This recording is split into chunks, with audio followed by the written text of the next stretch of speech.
ఓం శాంతి. ఈరోజటి మురళి 19 మార్చి 2021.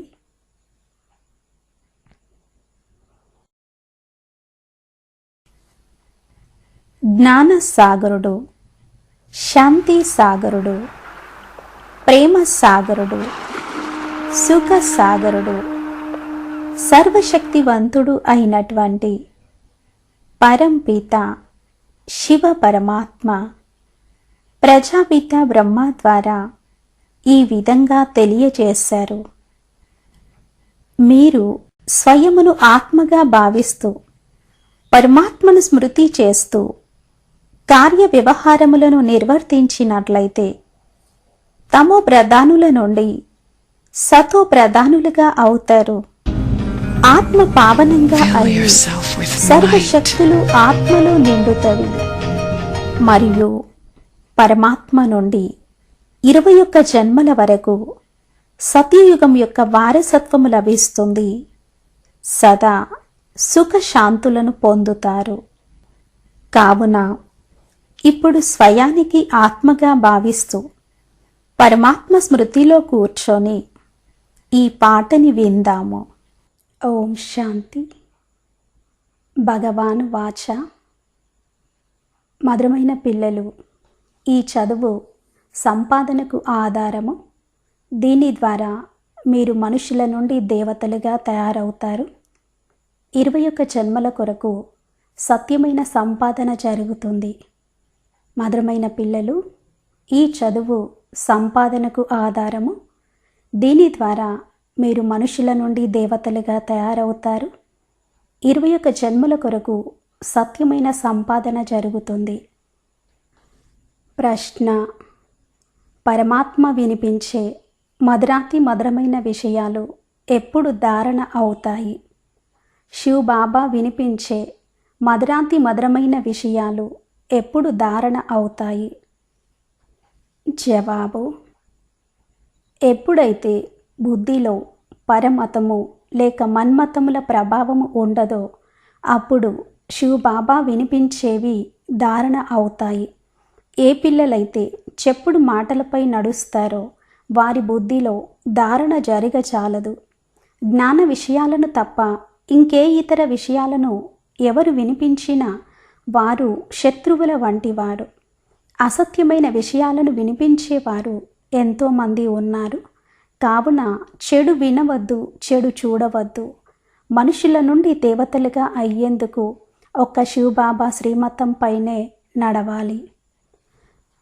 ఎప్పుడైతే బుద్ధిలో పరమతము లేక మన్మతముల ప్రభావము ఉండదో అప్పుడు శివబాబా వినిపించేవి ధారణ అవుతాయి. ఏ పిల్లలైతే చెప్పుడు మాటలపై నడుస్తారో వారి బుద్ధిలో ధారణ జరగజాలదు. జ్ఞాన విషయాలను తప్ప ఇంకే ఇతర విషయాలను ఎవరు వినిపించినా వారు శత్రువుల వంటివారు. అసత్యమైన విషయాలను వినిపించేవారు ఎంతోమంది ఉన్నారు. కావున చెడు వినవద్దు, చెడు చూడవద్దు, చెడు మాట్లాడవద్దు. మనుషుల నుండి దేవతలుగా అయ్యేందుకు ఒక్క శివ్ బాబా శ్రీమతం పైనే నడవాలి. పాట ఉంది: మన తీర్థస్థానములు అతీతమైనవి. ఓం శాంతి. ఈ పాటలో మీరు మీ మహిమను చేసుకున్నట్లుగా ఉంది. నిజానికి ఎవరి మహిమను వారు చేసుకోరు. ఇవన్నీ అర్థం చేసుకోవలసిన విషయాలు. చాలా తెలివైన వారిగా ఉన్నటువంటి భారతవాసులు ఇప్పుడు బుద్ధిహీనులుగా అయిపోయారు. తెలివైన వారు ఎవరు అని ఇప్పుడు ప్రశ్న కలుగుతుంది. ఇది ఎక్కడా రాయబడలేదు. మీరు గుప్తంగా ఉన్నారు. ఇవి ఎంత అద్భుతమైన విషయాలు! నా ద్వారానే పిల్లలు నన్ను తెలుసుకోగలరు అని శివబాబా అంటారు. అలాగే మళ్ళీ నా ద్వారా సర్వస్వాన్ని తెలుసుకుంటారు. సృష్టి ఆది మధ్య అంతిపపు ఆట ఏదైతే ఉందో దాన్ని అర్థం చేసుకుంటారు. ఇది ఇంకెవరికీ తెలియదు. ఇంకొక పెద్ద పొరపాటు చేశారు. నిరాకారుడైన పరమపిత శివ పరమాత్మకు బదులుగా కృష్ణుని పేరును రాసేశారు. మొట్టమొదటి శాస్త్రము అని ఏ శ్రీమద్ భగవద్గీతనైతే అంటారో అదే తప్పు అయింది. కావున మొట్టమొదట భగవంతుడు ఒక్కడే అని నిరూపించాలి. ఆ తర్వాత గీతా భగవానుడు ఎవరు అని ప్రశ్నించాలి. భారతదేశ ధర్మము ఆది సనాతన దేవీ దేవతా ధర్మము. ఇప్పుడు బ్రాహ్మణ ధర్మమునే క్రొత్త ధర్మము అంటారు. మొట్టమొదట బ్రాహ్మణులు పిలక రూపంలో ఉంటారు. ఆ తర్వాత దేవతలు ఉంటారు. ఉన్నతోన్నతమైనది బ్రాహ్మణ ధర్మము. ఆ బ్రాహ్మణులను బ్రహ్మ ద్వారా పరమపిత పరమాత్మయే రచయిస్తారు. ఆ బ్రాహ్మణులే మళ్ళీ దేవతలుగా అవుతారు. భగవంతుడు అందరికీ తండ్రి, క్రొత్త ప్రపంచానికి రచయిత. ఇదే ముఖ్యమైన విషయము. భగవంతుడు తప్పకుండా క్రొత్త ప్రపంచాన్నే రచిస్తాడు కదా. క్రొత్త ప్రపంచంలో క్రొత్త భారతఖండము ఉంటుంది. జన్మ కూడా భారతదేశంలోనే తీసుకున్నారు. భారతదేశమునే బ్రహ్మ ద్వారా స్వర్గంగా తయారు చేస్తున్నారు. మిమ్మల్ని తనవారిగా చేసుకొని మళ్ళీ మనుషుల నుండి దేవతలుగా తయారు చేసేందుకు చదివిస్తున్నారు. మొదట మీరు శూద్ర వర్ణంలో ఉండేవారు. మళ్ళీ ఇప్పుడు బ్రాహ్మణ వర్ణంలోకి వచ్చారు. ఇప్పుడు మళ్ళీ దైవీ వర్ణంలోకి వెళతారు. ఆ తర్వాత వృద్ధి పొందుతూ ఉంటుంది. ఒక్క ధర్మం నుండి అనేక ధర్మాలు వస్తాయి. ఆ తర్వాత అన్ని ధర్మాలు శాఖోపశాఖలుగా విస్తరిస్తాయి. 3 ముఖ్యమైన శాఖలు వెలువడతాయి. మళ్ళీ వాటి నుండి తమ తమ ఉపశాఖలు విస్తరిస్తాయి. పేర్లు ముఖ్యమైనవి. ఆ తర్వాత ముఖ్యమైనవి 3 శాఖలు. ఆది సనాతన దేవీదేవత ధర్మము కాండముగా ఉంది. ఇప్పుడు క్రింద అందరూ రాజయోగాన్ని నేర్చుకుంటున్నారు. దిల్వాడా మందిరం చాలా బాగా తయారు చేయబడ్డది. అందులో అంతా అర్థం చేయించబడ్డది. పిల్లలు ఇక్కడ కూర్చున్నారు. కల్పం పూర్వం కూడా మీరు ఇక్కడ రాజయోగ తపస్సు చేశారు. ఏ విధంగా క్రీస్తు స్మృతి చిహ్నము క్రిస్టియన్ దేశంలో ఉందో అదేవిధంగా పిల్లలైన మీరు ఇక్కడ తపస్సు చేశారు. కాబట్టి మీ స్మృతి చిహ్నం కూడా మధుబన్లో దిల్వాడా మందిరం రూపంలో ఉంది. ఇది చాలా సహజమైంది. కానీ దీనిని గురించి ఎవరికీ తెలియదు. సన్యాసులు ఇదంతా ఒక కల్పన, ఎవరు ఎలా కల్పించుకుంటే అలా అని అంటారు. అలాగే మీ చిత్రాలను మొదలైన వాటిని చూసి వాటన్నిటిని కూడా కల్పనతో తయారు చేశారు అని అంటారు. ఎప్పటి వరకైతే పరమాత్మను తెలుసుకోరో అప్పటి వరకు కల్పనగానే భావిస్తారు. జ్ఞానసాగరుడు ఒక్క శివబాబాయే కదా. కావున శివబాబా పరిచయమును ఇవ్వడము ముఖ్యమైన విషయము. శివబాబాయే స్వర్గ వారసత్వమును ఇస్తారు. కల్పం పూర్వం కూడా ఇచ్చారు. మళ్ళీ 84 జన్మలు తీసుకోవలసి ఉంటుంది. భారతవాసులకే 84 జన్మలు ఉంటాయి. మళ్ళీ సంగమ యుగంలో బాబా వచ్చి రాజధానిని స్థాపిస్తారు. పిల్లలైన మీరు బాబా ద్వారా అర్థం చేసుకున్నారు. ఎప్పుడైతే బాగా అర్థం చేసుకుంటారో, బుద్ధిలో ఎప్పుడైతే బాగా కూర్చుంటుందో అప్పుడే సంతోషం ఉంటుంది. ఈ చదువు ఉన్నతమైన సంపాదనకు ఆధారము. చదువు ద్వారానే మనుషులు బ్యారిస్టర్ మొదలైన వారిగా అవుతారు. కానీ ఈ చదువు మనుషుల నుండి దేవతలుగా తయారు చేస్తుంది. ప్రాప్తి ఎంతో ఉన్నతమైనది. ఇటువంటి ప్రాప్తిని ఇంకెవరూ కలిగించలేరు. గురు గ్రంథములో మనుషుల నుండి దేవతలుగా ఒక్క క్షణములో అవుతారు అని వ్రాయబడి ఉంది. కానీ మనుషుల బుద్ధి పని చేయదు. తప్పకుండా ఆ దేవతా ధర్మము ప్రాయలోపమయ్యింది. కావుననే మనుషుల నుండి దేవతలుగా అవుతారు అని అంటారు. దేవతలు సత్యయుగంలో ఉంటారు. వారిని తప్పకుండా భగవంతుడు సంగమ యుగంలో రచించి ఉంటారు కదా. ఎలా రచించారు అన్నది ఎవరికీ తెలియదు. గురునానక్ కూడా పరమాత్మను మహిమ చేశాడు. అతడిలా ఇంకెవరూ మహిమ చేయలేదు. కావుననే గ్రంథమును భారతదేశంలో చదువుతారు. గురునానక్ కలియుగంలో అవతరిస్తాడు. అతడు ధర్మస్థాపకుడు. రాజ్యం అనేది తర్వాత వస్తుంది. బాబాయే ఈ దేవతా ధర్మాన్ని స్థాపించారు. వాస్తవానికి క్రొత్త ప్రపంచం బ్రాహ్మణులది అని అనాలి. బ్రాహ్మణులు పిలకగా ఉన్న రాజధాని మాత్రం దేవతల నుండి ప్రారంభమవుతుంది. బ్రాహ్మణులైన మీరు రచింపబడ్డారు. మీకు రాజధాని లేదు. మీరు మీకోసము రాజధానిని స్థాపించుకుంటారు. ఇది చాలా అద్భుతమైన విషయాలు. మనుషులకు ఏమీ తెలియదు. మొట్టమొదట స్వయానికి తెలిస్తే స్వయం ద్వారా ఇతరులకు కూడా తెలుస్తుంది. మీరు శూద్రుల నుండి బ్రాహ్మణులుగా అయ్యారు. బ్రహ్మకు కూడా ఇప్పుడు బాబా ద్వారా తెలుస్తుంది. ఒక్కరికి తెలియజేసినట్లయితే పిల్లలందరికీ తెలియచేయవలసి ఉంటుంది. ఇతడి తనువు ద్వారా పిల్లలైన మీ అందరికీ అర్థం చేయిస్తారు. ఇవి అనుభవపు విషయాలు. శాస్త్రాల ద్వారా ఎవరూ ఏమీ అర్థం చేసుకోలేరు. మొత్తం కల్పం అంతటిలో ఒకేసారి నేను ఈ విధంగా వచ్చి అర్థం చేయిస్తాను. అనేక ధర్మాల వినాశనము, ఏకధర్మ స్థాపనను చేస్తాను అని బాబా అంటున్నారు. ఇది 5000 సంవత్సరాల ఆట. మనము 84 జన్మలు తీసుకున్నాము అని పిల్లలైన మీకు తెలుసు. విష్ణు నాభి నుండి బ్రహ్మను చూపిస్తారు. బ్రహ్మ మరియు విష్ణువు వీరెవరి పిల్లలు? వీరు ఇరువురు శివుని పిల్లలే. అతడు రచయిత, వీరు రచన. ఈ విషయాలను ఇంకెవరూ అర్థం చేసుకోలేరు. ఇది పూర్తిగా క్రొత్త విషయము. ఇది క్రొత్త విషయము అని బాబా కూడా అంటారు. ఏ శాస్త్రంలోనూ ఈ విషయాలు ఉండవు. జ్ఞానసాగరుడు ఒక్క బాబాయే. అతడే గీతా భగవానుడు. భక్తి మార్గంలో శివ జయంతిని కూడా జరుపుకుంటారు. సత్యత్రేతా యుగాలలో జరుపుకోరు. కావున వారు తప్పకుండా సంగమ యుగంలోనే వచ్చి ఉండాలి. ఈ విషయాలను మీరు అర్థం చేసుకుంటూ ఉంటారు మరియు ఇతరులకు కూడా అర్థం చేయిస్తూ ఉంటారు. అర్థం చేయించే తండ్రికి ఏ మహిమ అయితే ఉంటుందో అది పిల్లలకు కూడా ఉండాలి. మీరు కూడా మాస్టర్ జ్ఞానసాగరులుగా అవ్వాలి. ప్రేమ సాగరులుగా, సుఖ సాగరులుగా ఇక్కడే తయారవ్వాలి. ఎవరికీ దుఃఖాన్ని ఇవ్వకూడదు. అందరితోటి చాలా మధురంగా వ్యవహరించాలి. చేదుగా పూర్తి విషం వలె ఉన్న మీరు నిర్వికారి బ్రాహ్మణులుగా తయారవుతున్నారు. ఈశ్వరుని సంతానంగా తయారవుతున్నారు. వికారుల నుండి నిర్వికారి దేవతలుగా తయారవుతున్నారు. అరకల్పము నుండి మీరు పతితులుగా అవుతూ ఇప్పుడు పూర్తిగా జడజడీభూతావస్థను పొందారు.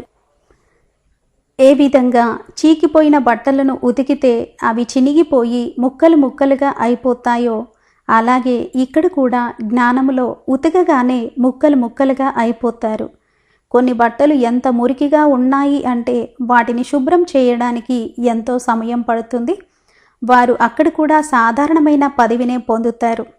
బాబా దోబీ, మీరు కూడా వారికి సహాయకులు, అనగా చాకలి కూడా ఉన్నారు.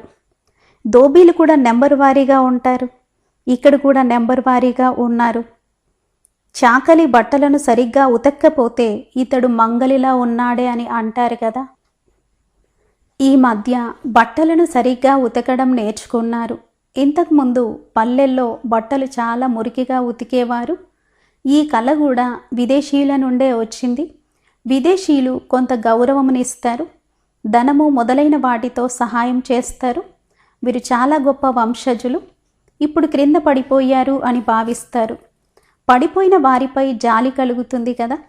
నేను మిమ్మల్ని ఎంత సుసంపన్నులుగా తయారు చేశాను, మళ్ళీ మాయ మిమ్మల్ని ఎలాంటి పరిస్థితికి తీసుకువచ్చింది అని బాబా అంటారు. మేము ఒకప్పుడు విజయమాలకు చెందిన వారిమి. మళ్ళీ 84 జన్మలు తీసుకొని ఎలా తయారయ్యాము అని ఇప్పుడు మీరు అర్థం చేసుకున్నారు.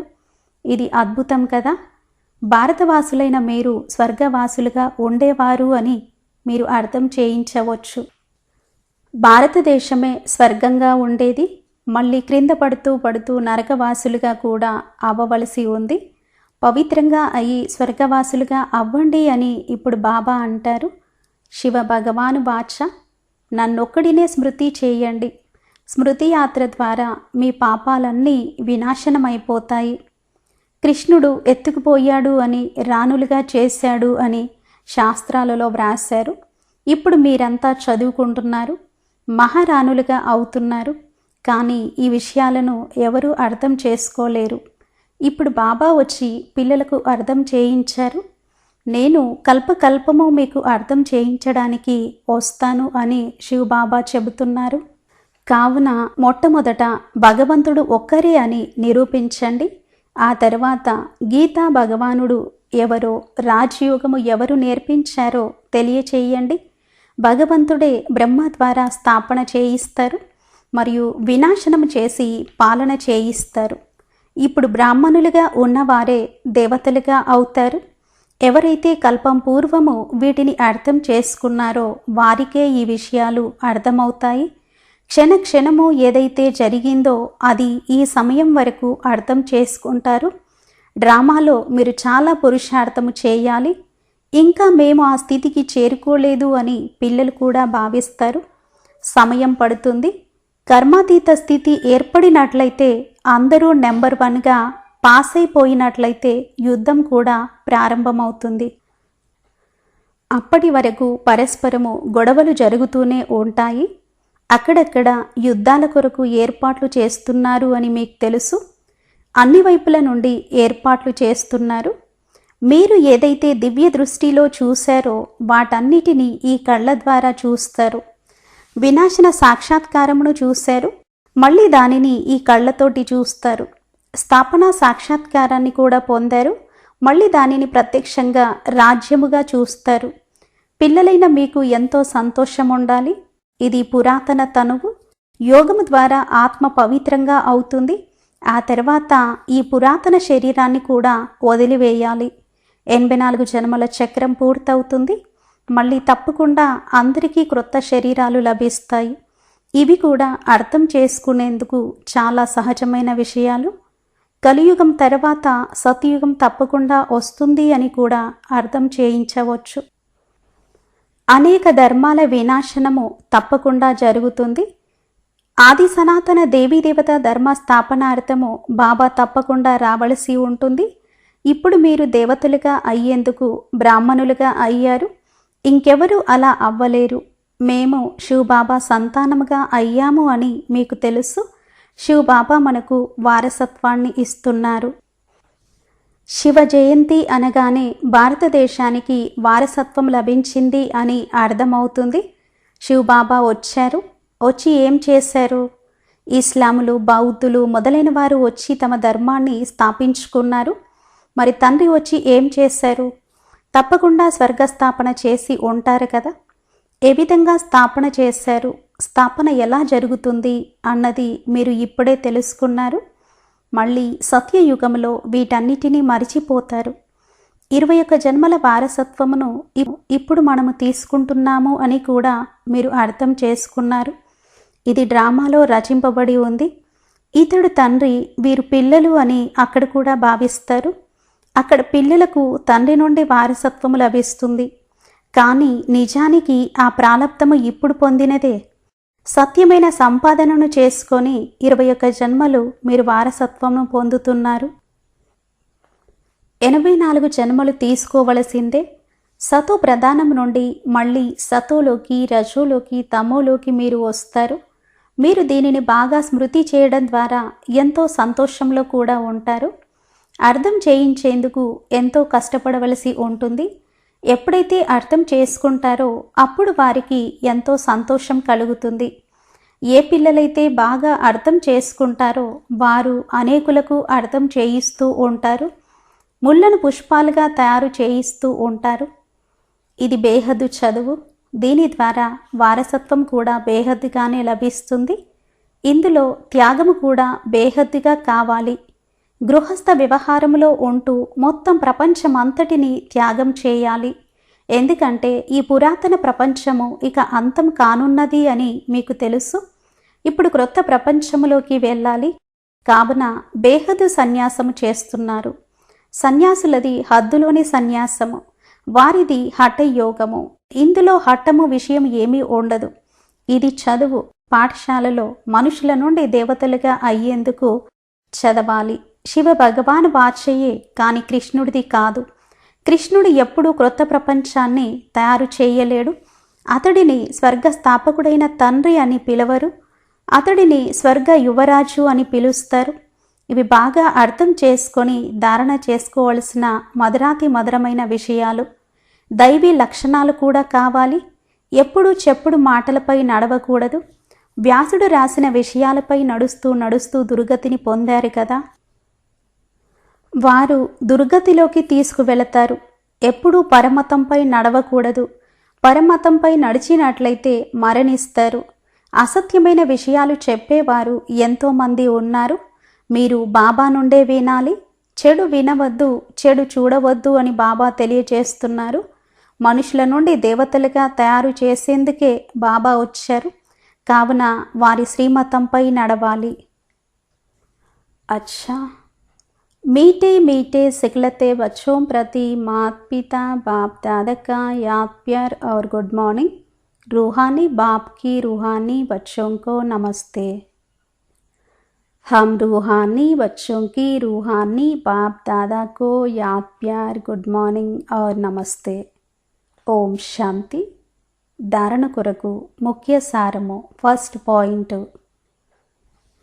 ఇక్కడ బాబా సమానంగా సుఖ సాగరులుగా, ప్రేమ సాగరులుగా తయారవ్వాలి. సర్వ గుణాలను ధారణ చేయాలి. ఎవరికీ దుఃఖమును ఇవ్వకూడదు. ఇక్కడ బాబా సమానంగా సుఖ సాగరులుగా, ప్రేమ సాగరులుగా తయారవ్వాలి. సర్వ గుణాలను ధారణ చేయాలి. ఎవరికీ దుఃఖాన్ని ఇవ్వకూడదు. Second point. చెప్పుడు మాటలను ఎప్పుడూ విశ్వసించకూడదు. పరమతంపై నడవకూడదు. చెడు వినకూడదు, చెడు చూడకూడదు, చెడు మాట్లాడకూడదు. చెప్పుడు మాటలను ఎప్పుడూ విశ్వసించకూడదు. పరమతంపై నడవకూడదు. చెడు వినకూడదు, చెడు చూడకూడదు, చెడు మాట్లాడకూడదు. వరదానము. బ్రాహ్మణ జీవితపు నీతి మరియు పద్ధతి ప్రమాణంగా సదా నడిచే వ్యర్థ సంకల్ప ముక్తులుగా కండి. బ్రాహ్మణ జీవితపు నీతి మరియు పద్ధతి ప్రమాణంగా సదా నడిచే వ్యర్థ సంకల్ప ముక్తులుగా కండి. విస్తారము. ఎవరైతే బ్రాహ్మణ జీవితపు నీతి రీతి ప్రమాణంగా నడుస్తూ సదా శ్రీమతం యొక్క ఆజ్ఞలను స్మృతిలో ఉంచుకుంటారో మరియు మొత్తం రోజంతా శుద్ధ ప్రవృత్తిలో బిజీగా ఉంటారో వారిపై వ్యర్థ సంకల్పాల రూపీ రావణుడు యుద్ధం చెయ్యజాలడు. బుద్ధి ప్రవృత్తి శుద్ధ సంకల్పాలను చెయ్యటము, వాని ప్రవృత్తి బాబా ద్వారా ఏదైతే విన్నారో దానిని వినిపించటము, కర్మ ప్రవృత్తి కర్మయోగులుగా అయ్యి ప్రతి కర్మ చెయ్యటము. ఈ ప్రవృత్తిలో బిజీగా ఉండేవారు వ్యర్థ సంకల్పాల నుండి నివృత్తిని ప్రాప్తి చేసుకుంటారు. ఎవరైతే బ్రాహ్మణ జీవితపు నీతి రీతి ప్రమాణంగా నడుస్తూ సదా శ్రీమతం యొక్క ఆజ్ఞలను స్మృతిలో ఉంచుకుంటారో మరియు మొత్తం రోజంతా శుద్ధ ప్రవృత్తిలో బిజీగా ఉంటారో వారిపై వ్యర్థ సంకల్పాల రూపీ రావణుడు యుద్ధం చెయ్యజాలడు. బుద్ధి ప్రవృత్తి శుద్ధ సంకల్పాలను చెయ్యటము, వాని ప్రవృత్తి బాబా ద్వారా ఏదైతే విన్నారో దానిని వినిపించటము, కర్మ ప్రవృత్తి కర్మయోగులుగా అయ్యి ప్రతి కర్మ చెయ్యటము. ఈ ప్రవృత్తిలో బిజీగా ఉండేవారు వ్యర్థ సంకల్పాల నుండి నివృత్తిని ప్రాప్తి చేసుకుంటారు. స్లోగన్. మీ ప్రతి నూతన సంకల్పము ద్వారా నూతన ప్రపంచము యొక్క క్రొత్త ప్రకాశమును సాక్షాత్కారం చేయించండి. మీ ప్రతి నూతన సంకల్పము ద్వారా నూతన ప్రపంచము యొక్క క్రొత్త ప్రకాశమును సాక్షాత్కారము చేయించండి. అమూల్య రత్నము. అవ్యక్త మురళి, జూలై 16, 1969. బట్టి అనగా పరివర్తన. పరివర్తన యొక్క ఉత్కంఠ ఏ గుర్తింపును ఇస్తుంది? పరివర్తన యొక్క ఉత్కంఠ ఏ గుర్తింపును ఇస్తుంది? ఇప్పుడు ప్రత్యక్షతకు సమయము సమీపంగా వస్తుంది. మొదట ప్రత్యక్షత జరుగుతుంది. తర్వాత ఈ సృష్టిపై స్వర్గం ప్రఖ్యాతం అవుతుంది. ఇప్పుడు ప్రత్యక్షతకు సమయం సమీపంగా వస్తుంది. మొదట ప్రత్యక్షత జరుగుతుంది. తర్వాత ఈ సృష్టిపై స్వర్గం ప్రఖ్యాతం అవుతుంది. ఒక్కొక్క నక్షత్రంలో ప్రపంచం ఉంది అంటారు. అనగా ప్రతి ఒక్క నక్షత్రంలో ప్రపంచం ఉంది అంటారు. కానీ ఏ ప్రపంచమో తెలియదు. ఈ ఆకాశ నక్షత్రాలలో ఏ ప్రపంచము లేదు. కానీ ఈ ధరణి యొక్క ఒక్కొక్క చైతన్య నక్షత్రంలో ఒక్కొక్క ప్రపంచం ఉంది. ఒక్కొక్క నక్షత్రంలో ప్రపంచం ఉంది అంటారు. ప్రతి ఒక్క నక్షత్రంలో ప్రపంచం ఉంది అంటారు. కానీ ఏ ప్రపంచమో తెలియదు. ఈ ఆకాశ నక్షత్రాలలో ఏ ప్రపంచము లేదు. కానీ ఈ ధరణి యొక్క ఒక్కొక్క చైతన్య నక్షత్రంలో ఒక్కొక్క ప్రపంచం ఉంది. ఓహో ప్రభు అనే నినాదము ఎప్పుడు అవుతుంది? ఓహో ప్రభు అనే నినాదము ఎప్పుడు అవుతుంది? ప్రతి ఒక్క నక్షత్రం లోపల ఏదైతే రాజధాని లేదా ప్రపంచం తయారై ఉన్నదో అది ప్రత్యక్షత పొందుతుంది. ఎప్పుడైతే ఆ ప్రత్యక్షత జరుగుతుందో అప్పుడు అందరూ ఓహో ప్రభు అనే నినాదం చేస్తారు. ప్రతి ఒక్క నక్షత్రం లోపల ఏదైతే రాజధాని లేదా ప్రపంచం తయారై ఉన్నదో అది ప్రత్యక్షత పొందుతుంది. ఎప్పుడైతే ఆ ప్రత్యక్షత జరుగుతుందో అప్పుడు అందరూ ఓహో ప్రభు అనే నినాదం చేస్తారు. అవ్యక్త ప్రేరణ పాయింట్: సంపూర్ణ పవిత్రత ఆధారంతో ఆత్మిక పర్సనాలిటీ ద్వారా సేవ చేయండి. మీ అందరి మొదటి ప్రవృత్తి మీ దేహ ప్రవృత్తి, తర్వాతది దేహ సంబంధం యొక్క ప్రవృత్తి. కనుక మొదటి ప్రవృత్తి దేహం యొక్క ప్రతి కర్మేంద్రియమును పవిత్రంగా చేసుకోవటము. ఎప్పటి వరకైతే దేహ ప్రవృత్తిని పవిత్రంగా తయారు చేసుకోరో అప్పటి వరకు దేహ సంబంధాల ప్రవృత్తి అది హద్దుదైనా లేక బేహద్దుదైనా దానిని కూడా పవిత్రంగా తయారు చేసుకోలేరు. మీ అందరి మొదటి ప్రవృత్తి మీ దేహ ప్రవృత్తి, తర్వాతది దేహ సంబంధం యొక్క ప్రవృత్తి. కనుక మొదటి ప్రవృత్తి దేహం యొక్క ప్రతి కర్మేంద్రియమును పవిత్రంగా చేసుకోవటము. ఎప్పటి వరకైతే దేహ ప్రవృత్తిని పవిత్రంగా తయారు చేసుకోరో అప్పటి వరకు దేహ సంబంధాల ప్రవృత్తి అది హద్దుదైనా లేక బేహద్దుదైనా దానిని కూడా పవిత్రంగా తయారు చేసుకోలేరు. అచ్చా. ఓం శాంతి.